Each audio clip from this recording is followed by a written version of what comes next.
Praise the lord. చేరి వచ్చిన మీకు అందరికీ ప్రభువైన యేసుక్రీస్తు నామములో శుభాలు తెలియజేయుచున్నాను.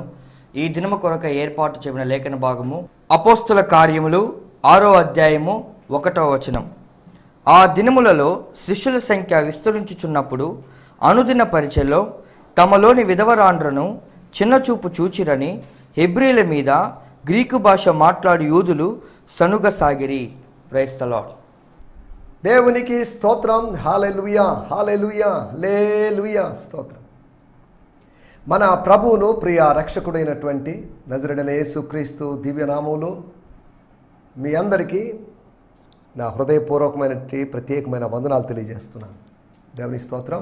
Good morning, have a nice day. ఈ దినమంతా దేవుడు మీకు ఆశీర్వాదకరంగా మార్చాలని, మీరు చేయనదంతయు సఫలమవునట్లుగా ప్రభు మీ పక్షాన వ్యాజ్యమాడాలని, ప్రభు మీ పక్షాన కార్యం చేయాలని కోరుకుంటున్నాను. మనం ఈ సమయంలో దేవుని వాక్యాన్ని ధ్యానించుకోబోతున్నాం. గత కొన్ని దినములుగా మనం అపోస్తుల కార్య గ్రంథములు ధ్యానిస్తూ ఉన్నాం. అందులో 5 అధ్యాయాలు పూర్తి చేసుకున్నాం. 6వ అధ్యాయం కూడా పూర్తి చేసుకుని 7వ అధ్యాయంలో మనం ప్రవేశించబోతున్నాం. ఇంకొక 4-5 సందేశాల తర్వాత మనం 7వ అధ్యాయంలోకి వెళ్ళబోతున్నాం. అపోస్తుల కార్యములు 6వ అధ్యాయము 1వ వచనం మూలవాక్యంగా తీసుకొని మనం ఈరోజు మాట్లాడుకోబోతున్నాం. దీని గురించి ఇప్పటికే 4-5 సార్లు మాట్లాడడం జరిగింది.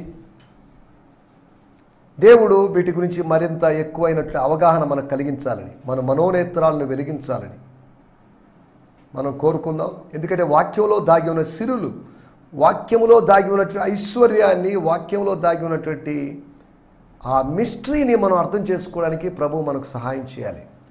ఈ సమయంలో చిన్న ప్రార్థన చేసుకుందాం. ప్రార్థన చేసుకొని కార్యక్రమంలో ముందుకు సాగుదాం. పరిశుద్ధమైన మా దేవ, మహోన్నతుడా, మహాగణుడా, మీకు వందనాలు చెల్లిస్తున్నాం. ఈ సమయంలో నాయన మీ సన్నిధానానికి వస్తున్నాం. మీ సన్నిధిలో సంపూర్ణ సంతోషము కలదు కనుక అట్టి సంతోషాన్ని అనుభవించడానికి మీరు మమ్మల్ని పిలుస్తున్నారని మేము భావిస్తున్నాం. ఈ సమయంలోనైనా మీ బిడ్డలు వాక్యం వినడానికి సిద్ధంగా ఉన్నారు. నేను రాత్రి వారికి మంచి విశ్రాంతిని, మంచి నిద్ర ఇచ్చినందుకు మీకు వందనాలు చెల్లిస్తున్నాం. ఉదయకాలం లేచారు, నూతన దినం కొరకై సిద్ధపడుతున్నారు. ఈ దినమంతా వారికి ఎంతగానో ఒక మంచి రోజు. ఈరోజు ఇది ప్రభు రోజే అయినప్పటికీ ఈరోజు ప్రభు కార్యాలు ఎక్కువగా కనిపించాయి. ఈ దినాన్ని బట్టి నేను సంతోషిస్తున్నాను అని చెప్పుకోగలిగిన ఒక రోజుగా వారికి మార్చమని వేడుకుంటున్నాం. ప్రభు, రోజులు, మాసాలు, సంవత్సరాలు వీటిని మేము నమ్మడం లేదు, కానీ నిన్ను మాత్రమే ఆశ్రయిస్తున్నాం. మీరు కార్యం జరిగించమని కోరుకుంటున్నాం. మాలో అనారోగ్యంగా ఉన్నట్లు వారిని మీ సన్నిధానానికి తెస్తున్నాం. ప్రభు, అనారోగ్యంతో, నీరసంతో ఉన్నట్టు మీ దాసులు, మా తండ్రి గారు అయినటువంటి శ్రీ వి అబ్రహాం గారి కొరకు ప్రత్యేకంగా ప్రార్థన చేస్తున్నాం. యేసునామములో మీ దాసుని మీరు దర్శించండి. సంపూర్ణమైనటువంటి స్వస్థతను మీరు అనుగ్రహించమని వేడుకుంటున్నాం. అంతేకాకుండా నాయన సహోదరి రంజని మేడం గారు, మీ దాసురాల్ని కూడా మీరు స్వస్థపరచండి. నొప్పిని, వాపును, లెగ్ పెయిన్ని మీరు తొలగించండి. మీ కార్యము జరిగించండి. అంతేకాకుండా చెన్నైలో ఉన్నటువంటి మీ దాసురాలు మా ప్రియ సహోదరి శ్రీలేఖ కొరకు మేము ప్రత్యేకంగా ప్రార్థన చేస్తున్నాం. శ్రీలేఖ సురేష్ గారిని మీరు జ్ఞాపకం చేసుకోండి. తనకున్న జ్వరాలు, బలహీనతలు, తనకున్న ప్రతి సమస్యను వేస్తున్నాములో గద్దిస్తున్నాం. సంపూర్ణమైన విడుదల మీరు కలుగు చేయమని, మీ కార్యం జరిగించమని కోరుకుంటున్నాం. ప్రభు, ఈ సమయంలో మీ వాక్యం వినడానికి మాకు ఆసక్తిని, వినాలన్నటువంటి ఆ కోరికను, వాంఛను మీరు మాలో పుట్టించండి. వినటి వాక్య ప్రకారం నడిచేటి కృపను మీరు మాకు అనుగ్రహించండి. ఏదో కాలక్షేపం కోసం వినేవాళ్ళుగా కాకుండా, లేకపోతే విని విడిచిపెట్టేవారుగా కాకుండా, విని దాని ప్రకారం నడిచేవారుగా ఉండగలుగుటకు, తద్వారా మేము ధనులవుటకు మీరు మాకు సహాయం చేయమని అనుకుంటున్నాను. కాస్త శారీరక అనారోగ్యంతో ఉండి కూడా ఈ కార్యక్రమం చూస్తున్న వారు కొంతమంది ఉన్నారు. వారి కొరకు ప్రత్యేకంగా ప్రార్థన చేస్తున్నాం. మీ దాసులుగా ప్రభువా, మీరు మాకు ఇచ్చినటువంటి అధికారాన్ని బట్టి లేచి నడుము అని వారితో మేము చెప్తున్నాం. చిన్నదనాలెమ్ము అని మీరు చెప్పారు, లేచి నడుమని మీరు చెప్పారు, నీ పరుపెత్తుకొని నడుమని మీరు చెప్పారు. మీరు మాకు ఇచ్చినట్టు అధికారాన్ని బట్టి ప్రభువా, ఎంతమంది అయితే రోగశైలిలో ఉండి లేవలేని స్థితిలో ఉన్నారు, వారికి యేసు నామములో విడుదల ప్రకటిస్తున్నాం. వారు లేచి నడవగలటం సహాయం చేయమని అడుగుకుంటున్నాం. ప్రభువా దేవా, మీకు వందనాలు చెల్లిస్తున్నాం. ఈ సమయంలో మా ముందున్నటువంటి సమయం మరి మాకు ఆశీర్వాదకరంగా మార్చండి. మీరు మాతో మాట్లాడండి, మమ్మల్ని దర్శించి బలపరిచి మేలు చేయమని యేసుక్రీస్తు నామములోనే ప్రార్థించి ఈ కార్యక్రమాన్ని, ఈ సందేశాన్ని ఆరంభిస్తున్నాం మా తండ్రి. ఆమేన్, ఆమేన్. దేవుని స్తోత్రం. రండి మనం ఈ సమయంలో దేవుని వాక్యాన్ని ధ్యానించుకుందాం. పోయిన ఎపిసోడ్లో కాకుండా అంతకుముందు ఎపిసోడ్లో అపోస్తుల కార్యములు 6వ అధ్యాయములో 1వ వచనాన్ని ఆధారంగా చేసుకొని శిష్యుల యొక్క లక్షణాలు, characteristics of the disciples, characteristics of the early disciples, మొదటి శతాబ్దపు క్రైస్తవులు లేకపోతే శిష్యుల యొక్క లక్షణాలు, వాళ్ళు ఎట్టి లక్షణాలు కలిగి ఉన్నారు అనే దాని గురించి మనం ఆలోచించాం. వారు సహవాసం పట్ల ఆసక్తి కలిగి ఉన్నారని, సహవాసం కోరుకున్నారని, వాళ్ళు సఖ్యత కలిగిన వాళ్ళుగా ఉన్నారని, వాళ్ళు సమ్మతించిన వారుగా ఉన్నారని, అంతేకాకుండా సత్య విశ్వాసానికి లోబడిన వాళ్ళుగా ఉన్నారని, శిష్యులు అని చాలామంది చెప్పుకుంటున్నప్పటికీ అందరూ శిష్యులు కాదని,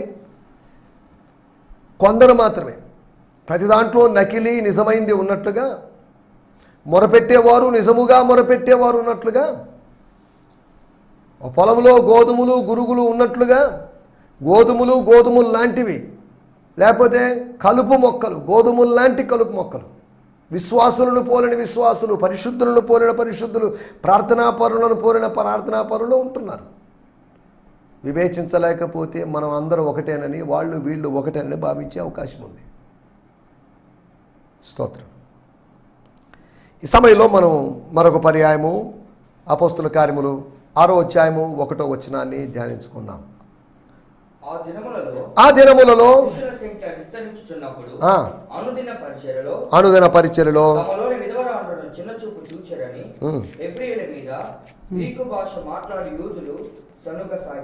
దేవుని స్తోత్రం. హల్లెలూయా. During those days, the number of Jesus' followers kept multiplying greatly. During those days, ఆ రోజుల్లో అనగా ఈ సంగతులన్నీ జరగన ఆరంభించినప్పుడు, ఈ సంగతులు జరిగిన తర్వాత, ఏ సంగతులు జరిగిన తర్వాత, గమలీయేలు ద్వారా, గమలీయేలు అనే వ్యక్తి రెచ్చిపోతున్నటువంటి తోటి యూదులను సముదాయించిన తర్వాత, కొద్దిగా ఆలోచించమని చెప్పి, ఆగమని చెప్పి, తొందరపడొద్దని చెప్పి ఆపిన తర్వాత అప్పుడు జరిగినటువంటి విషయాలు, the number of Jesus followers, యేసు ప్రభుని ఫాలో చేసేవాళ్ళు, అనుకరించేవాళ్ళు కదా, అనుసరించేవాళ్ళు, యేసు ప్రభు వెంబడి వెళ్ళేవాళ్ళు. యేసు ప్రభు లేడు కదా, యేసు ప్రభు వెంబడి ఎలా వెళ్తారు? అపోస్తులను బట్టి, అపోస్తుల ద్వారా యేసు వెనకాల నడిచేవాళ్ళు. అపోస్తులు యేసు వెనకాల నడుస్తున్నారు. అలాగే అపోస్తుల వెనకాల నడిచినప్పటికీ అపోస్తుల యొక్క శిష్యులని కాదు, యేసు యొక్క followers. They are the followers of Jesus. ఆయన మనకు ముందుగా వెళ్ళాడు, మనం ఫాలోవర్లమే. He is the leader and we are the follower. ఆయన నాయకుడు, మనం అనుచరులమే. ఆయన ఆత్మీయ నాయకుడు, మనం అనుచరులమై ఉన్నాం. అడుగు జాడల్లో నడిచే వాళ్ళముగా ఉన్నాం. ఫుట్ స్టెప్స్లో నడిచే వాళ్ళుగా ఉన్నాం. ఆయన్ను ముందు పెట్టుకొని, ఆయన్ని గురిగా చూసుకుంటూ, ఆయన యొద్దకు లేకపోతే ఆయన వైపుగా వెళ్ళేవాళ్ళం మనం. Kept multiplying greatly. శిష్యుల సంఖ్య విస్తరిస్తుంది, విస్తారంగా విస్తరిస్తుంది, గొప్పగా విస్తరిస్తుంది, అంటే ఎక్కువగా విస్తరిస్తుంది. అనగా ఒక మాదిరిగా వాళ్ళ యావరేజ్ మైండ్స్కి, వాళ్ళ సగటు మనసులకి లెక్క తీసుకోవడానికన్నా అధికంగా, ఇదేంటిది, ఈ గ్రూప్ ఏంటి, రోజు ఎంతమంది గుంపులుగా వరద వచ్చినట్లుగా శిష్యుల వరద అది. The flood of the followers. శిష్యుల వరద సంఘంలోకి వచ్చేసింది. మామూలు భౌతికమైన వరద గురించి కాదు, శిష్యత్వపు ఉద్యమం అని మాట్లాడుకున్నాం. The revolution or the revival of the discipleship అని దాని గురించి మనం గత దినాల్లో మాట్లాడుకున్నాం. శిష్యుల సంఖ్య అధికమవుతుంది. ఇలా అధికమైతే లాభం లేదు. ఇలా అధికమైతే యెరూషలేమునే కాదు, యూదయనే కాదు, గలిలయనే కాదు, మొత్తం దేశాన్ని మొత్తాన్ని వీళ్ళు తమ చెప్పు చేతుల్లో పెట్టుకుంటారు. కాబట్టి ఇలా కొనసాగడం this not good, this is not fair అని భావించి సాతానుడు ఒక తంత్రాన్ని తీసుకుని వచ్చాడు. మంత్రం కాదు, తంత్రం. ఒక టాక్టిక్ని తీసుకొచ్చాడు, ఒక టెక్నిక్ తీసుకొచ్చాడు. స్తోత్రాలు జరుగుతున్న చోట, స్తోత్రాలు జరుగుతున్న మధ్యలోకి సనుగుణ్ణి తీసుకొచ్చాడు, మర్మరింగ్ని తీసుకొచ్చాడు. ఎక్కడైతే మ్యాగ్నిఫైయింగ్ ఉందో, where there was magnifying of the Lord, there Satan brought murmuring. సనుక్కుంటున్నారు, కొనుక్కుంటున్నారు. ఆ సనుగుడు శబ్దం ఎక్కువైపోయింది. ఆ సనుగుతున్నారు అనే విషయము అపోస్తలుల దాకా వెళ్ళింది న్యూస్. ఏదో ఒకరిద్దరు సరిగారు, ఓకే, దాన్ని ఎవరు పట్టించుకోవాల్సిన అవసరం లేదు. వాళ్ళు ఏదో అంటుంటారులేండి, వాళ్ళతో ఎందుకు అనుకోవచ్చు. ఇప్పుడు సనిగే వారి సంఖ్య పెరిగింది, శిష్యుల సంఖ్య పెరిగింది, యేసు ప్రభు శిష్యుల సంఖ్య పెరిగింది. That's a biblical revival, that's a spirit revival. కానీ సనిగే వారి సంఖ్య పెరిగింది, దట్స్ ఎ సాటానిక్ రివైవల్. రెండు రివైవల్స్ అక్కడ జరుగుతున్నాయి. Majorly that's a saviour's revival, and minorly that was satanic revival. చూడండి ఎలా ఉందో పరిస్థితి, ఆలోచిద్దాం. ఏం జరుగుతుంది అక్కడ? ఈ రెండు ఉద్యమాల్లో స్తుతి ఉద్యమమా, శిష్యత్వపు ఉద్యమమా, లేదా సనుగుడు ఉద్యమమా? ఏది అభివృద్ధి చెందుతుంది, ఏది ముందుకు సాగుతుంది, ఏది నిలుస్తుంది అనే దాని గురించి మనం ఆలోచించుకోబోతున్నాం. మన టైటిల్ సమాప్తమైనటువంటి సనుగుడు, ఫినిష్డ్ మర్మరింగ్. ఈ మర్మరింగ్ అనే దానికి దేవుడు ఒక ఎక్స్పైరీ డేట్ పెట్టాడు. నీ జీవితంలో శ్రమలకి, శోధనలకి, వ్యాధులకి, ప్రతిదానికి ఒక ఎక్స్పైరీ డేట్ పెట్టాడు. అది అంతవరకే, తర్వాత అది నిన్ను విడిచిపోతుంది. నీ సమస్య ఇంతవరకే, తర్వాత సమస్య పోయిన తర్వాత నువ్వు సంతోషంతో, స్తుతితో ఉంటావు.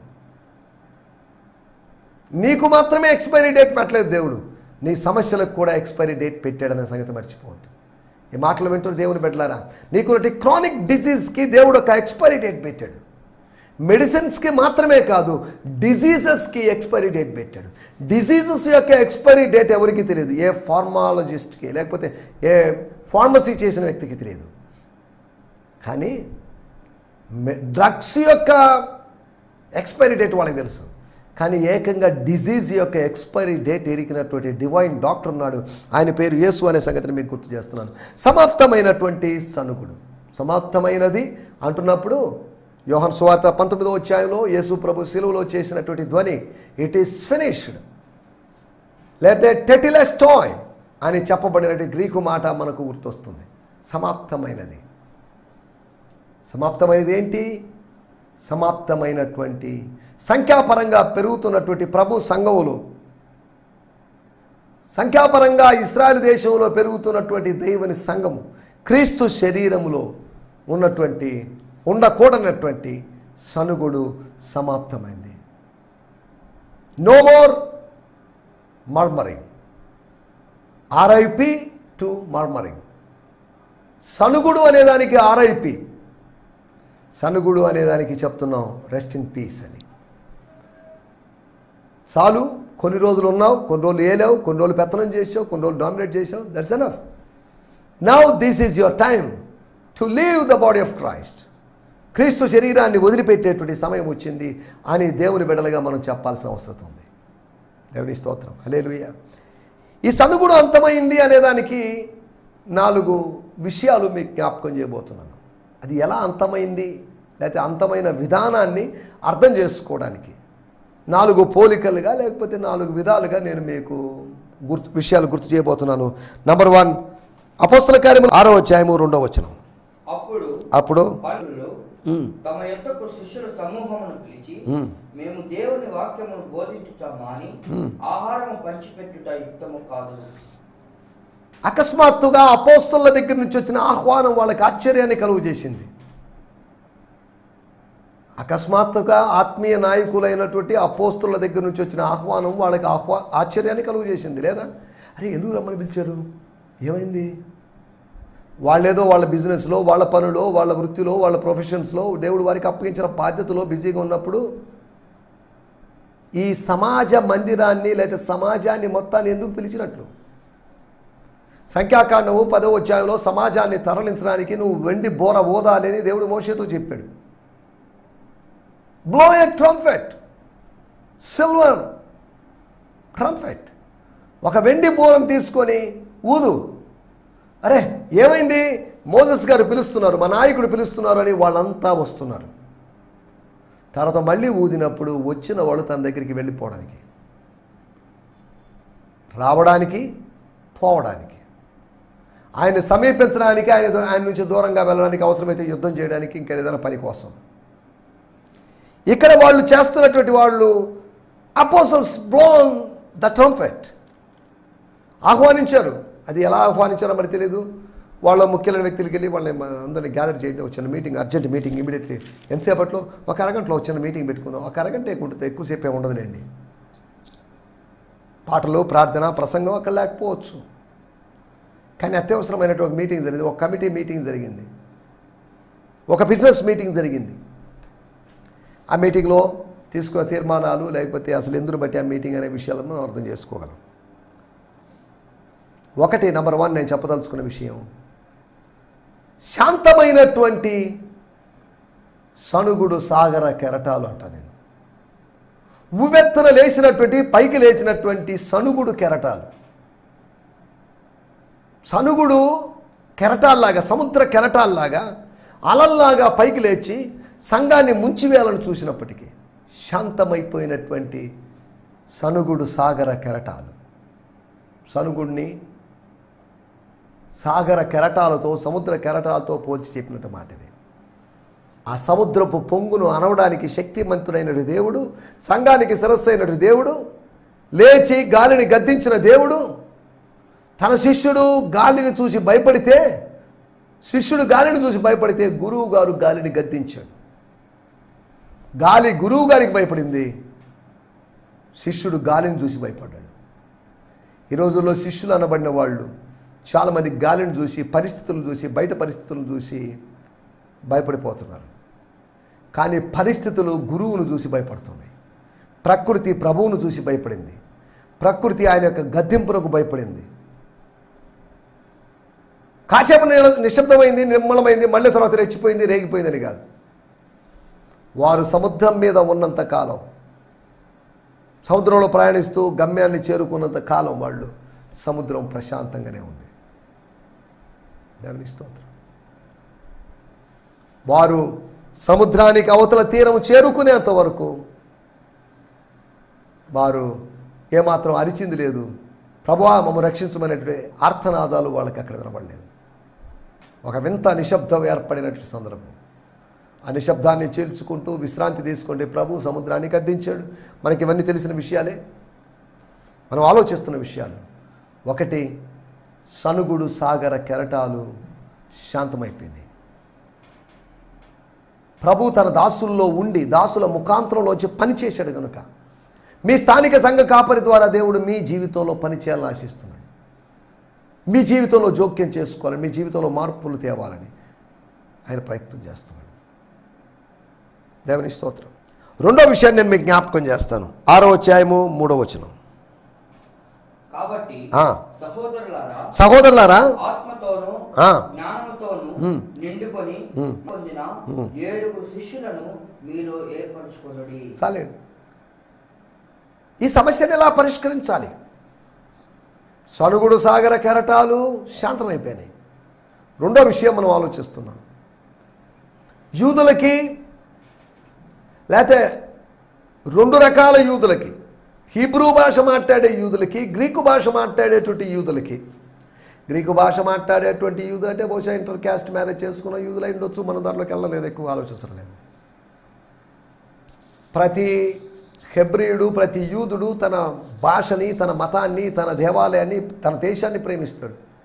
అటువంటిది వీళ్ళెందుకో మరి పరాయి భాష అయినటువంటి గ్రీకు మీద మక్కువ కలిగి ఉన్నారు. గ్రీకు భాష మాట్లాడేటువంటి, ఎప్పుడో వలస వెళ్ళి ఆ ప్రాంతాలకు వెళ్ళిపోయి మళ్ళీ తిరిగి వచ్చారేమో, గ్రీక్ యొక్క ప్రభావం వాళ్ళ మీద ఉందేమో, గ్రీక్ స్లాంగ్ లేకపోతే యాస వాళ్ళ దగ్గర ఉందో, మరి ఏదో మరి మనం వాటన్నిటిలో ఆలోచించలేదు. అక్షరార్థమైన విషయాల్లోకి మనం వెళ్ళలేదు. ఇటువంటి పరిస్థితులు, వీళ్ళిద్దరి మధ్యలో ఏదో విభేదం, వాళ్ళిద్దరి మధ్యలో ఏదో అడ్డుగోడ. ఒకే సంఘంలో ఉన్నారు కానీ ఇద్దరు వ్యక్తుల మధ్యలో అడ్డుగోడ. ఒకే సంఘములో ఉన్నారు కానీ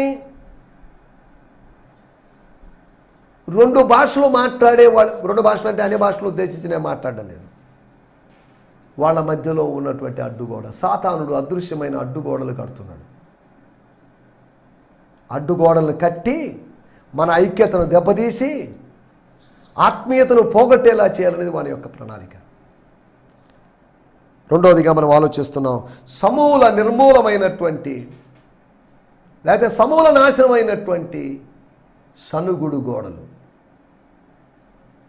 సనుగుడిని గోడలుగా పోల్చాం, ఎరికో గోడలుగా పోల్చాం. అవన్నీ కొలాప్స్లు అయిపోయినాయి. సాతాను అడ్డుగోడలు కట్టడంలో ఇద్దరు మనుషుల మధ్యలో, భార్యాభర్తల మధ్యలోనూ, ఇద్దరు సహోదరుల మధ్యలోనూ అలాంటి అడ్డుగోడలు కట్టడంలో సాతానుడు సమర్థుడు, అనుభవజ్ఞుడు.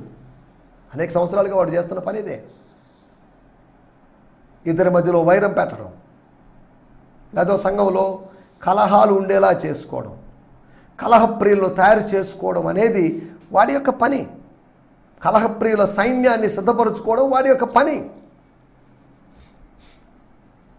మనం ఆలోచిస్తున్నట్టు విషయం,